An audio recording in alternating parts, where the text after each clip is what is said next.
बहुत ही सुंदर भाव। जय। ओम कस्तूरी तिलकम ललाट पटले वस्तस्थले कौस्तुभम नासाग्रे वरमुक्तिकं तरतले वेणुकरे कंकर सर्वांगे हरिचंदनम सुललितम कंठे च मुक्ताबले गोपस्त्रे परवेष्टितो विजयते गोपाल चूड़ामणि। बोल खाटू नरेश की, व्यास जी महाराज की जय हो। बहुत ही सुंदर भाव हमारे आदरणीय विधायक साहब का। प्रभु से प्रार्थना करते हैं,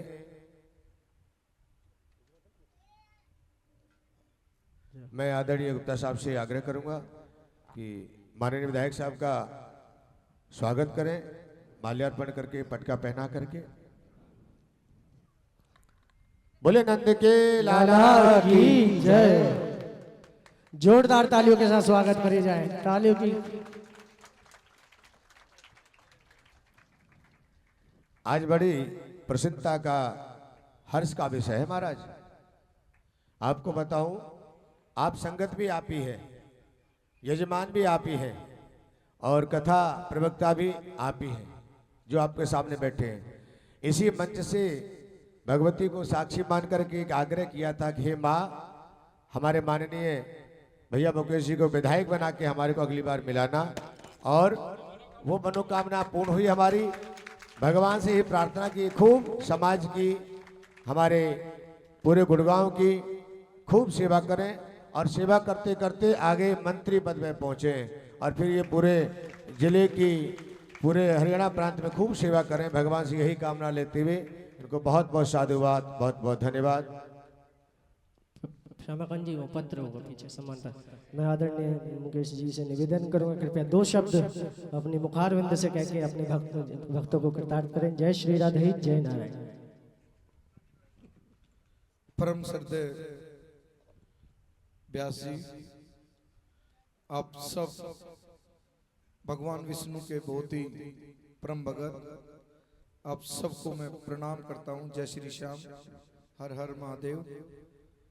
अभी व्यास जी, मुझे आज से 2-3 दिन पहले प्रदीप मिश्रा की कथा में जाने का सौभाग्य मिला, और उस कथा में मैं गया तो मुझे लगा कि बड़ी संख्या में आप ही की तरह सनातन का वो प्रचार कर रहे थे, और मुझे उस कथा में बोलने का भी सौभाग्य मिला।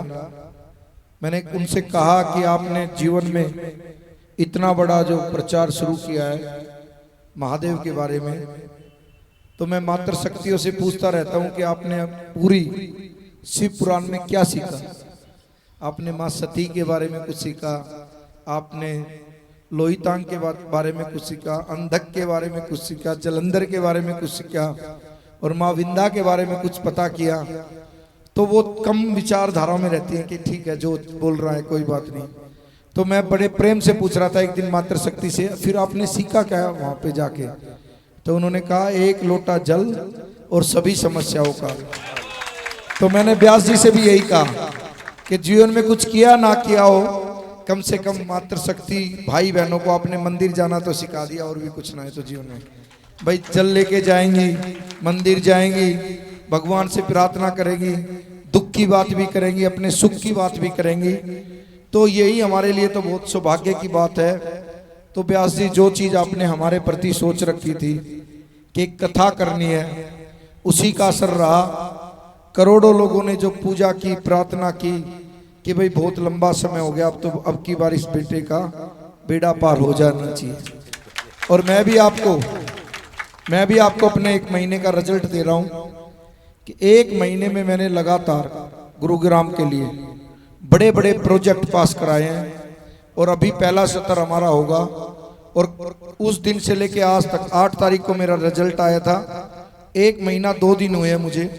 मैं भी कंटिन्यू गुड़गांव के लिए लगा हुआ हूँ। साफ सफाई वालों को भी बोल रखा है, पानी, बिजली, रोड, शिविर वालों को बोल रखा है कि चिंता मत करना, अब आपको बिल्कुल बख्शूंगा नहीं, और कंटिन्यू काम पे लगा हुआ हूँ। और बड़ा दिल करके सोच रहा हूँ कि वास्तव में किसी का मैं काम आ सकूं।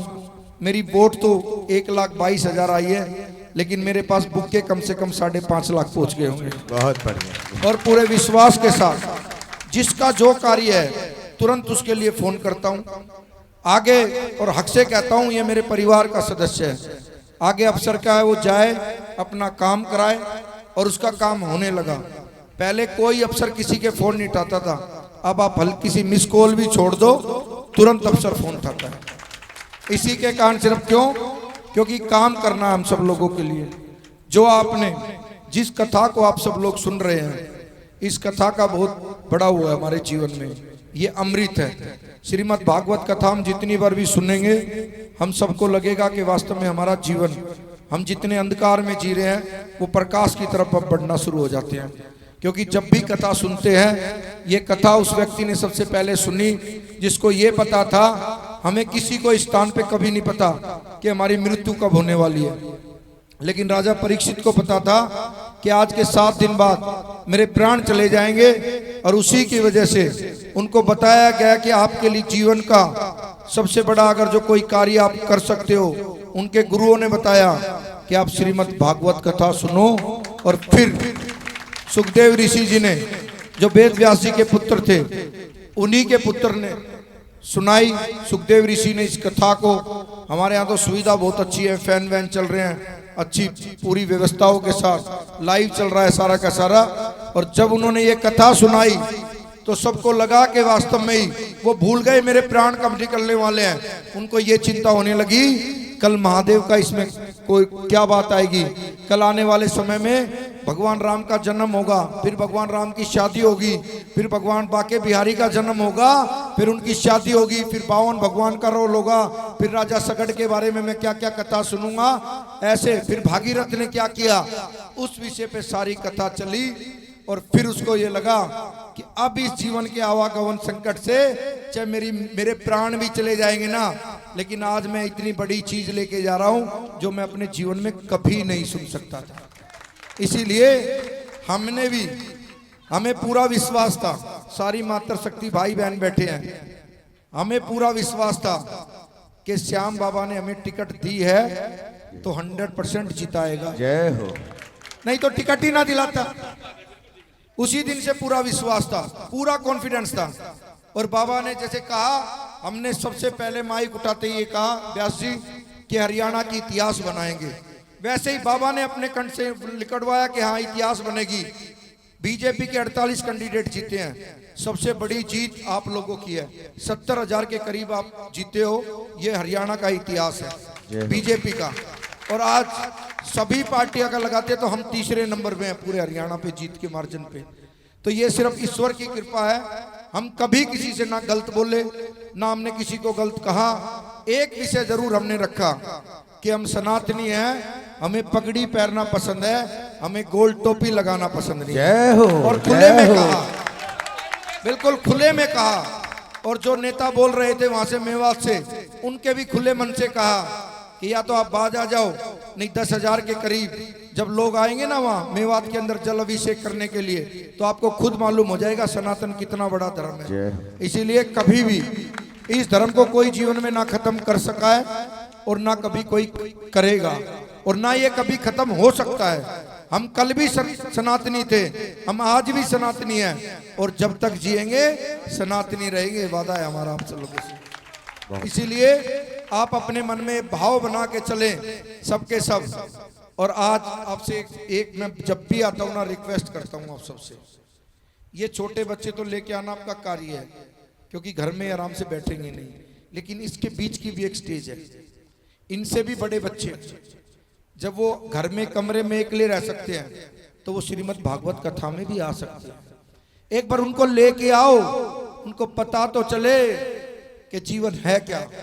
अभी तो मम्मी ने इतना प्यार दे दिया, थप्पड़ भी मार देते ना तो बाथरूम के साथ ही खड़ी रहती है, मम्मी टूटी चल रही है नहीं चल रही है, पानी आ रहा है कि नहीं आ रहा, और फिर 2 मिनट बाद बजा के भी देखती है इसकी आवाज तो आ रही है ना। ये खतरा खत्म हो जाएगा जिस दिन श्रीमद् भागवत कथा में आ गया तो, क्योंकि वो भगवान से प्रेम करने लग जाएगा, ईश्वर से प्रेम जिस दिन करने लग जाएगा। बेटियों से सब हक जमाते हैं, देखा मेरी बेटी कितनी अच्छी है, पूरे हरियाणा में टॉप आई है, क्योंकि बेटी सहनशील होती है, बेटी कभी जवाब नहीं देती जीवन में। लेकिन जो जवाब देता है उसको लेके आना श्रीमद् भागवत कथा में जरूरी है। जिस दिन उसका मन बाके बिहारी से जुड़ गया उस दिन वो अपने माता पिता से भी उसका मन जुड़ जाएगा। नहीं तो बाके बिहारी से मन ना जुड़ा ना तो जीवन में कभी माता पिता से भी उसका मन नहीं जुड़ सकता। आप कितनी जोर लगा लेना, उसकी टेंशन नहीं रहेगी।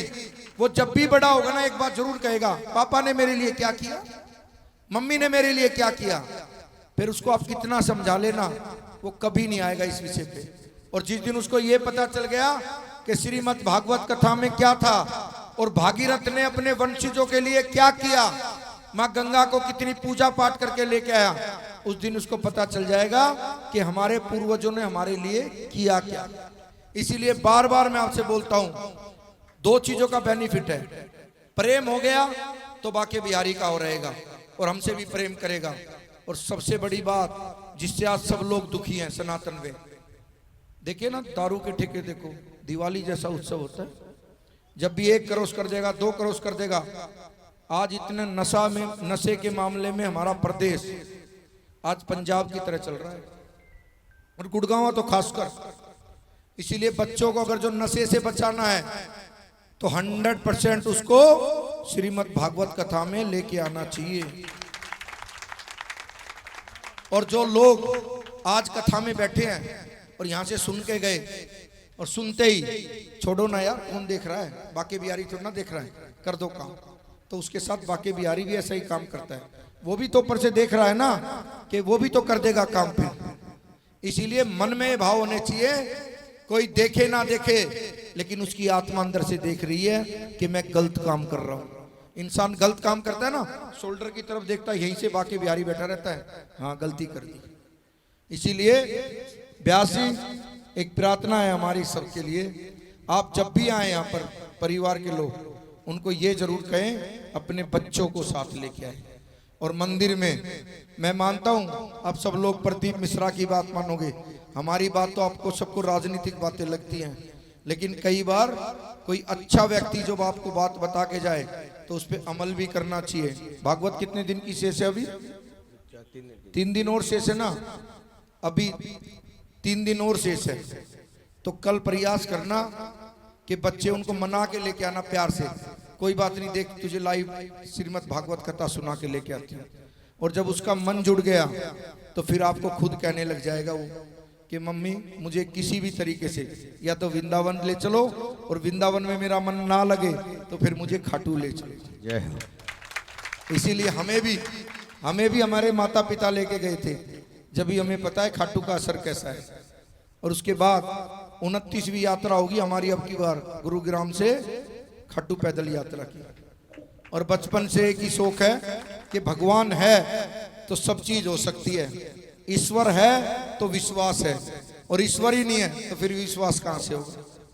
तो व्यास जी विश्वास था कि आपकी ये श्रीमद् भागवत कथा होनी थी और आपके आशीर्वाद से हमारी जीत होनी थी। इसका हम सदैव आभारी रहेंगे और आप सब लोगों को इसी तरह परिवार की तरह हम आपकी सेवा में लगे रहेंगे। और सामूहिक जब श्रीमद् भागवत कथा चलती है तो हमारी तरफ से भी श्रीमद् भागवत कथा में 31,000 रुपये हमारी तरफ से भी है। आप सब लोग परिवार की तरह इस कार्य को करें। आप सबको नमस्कार, जय श्री श्याम।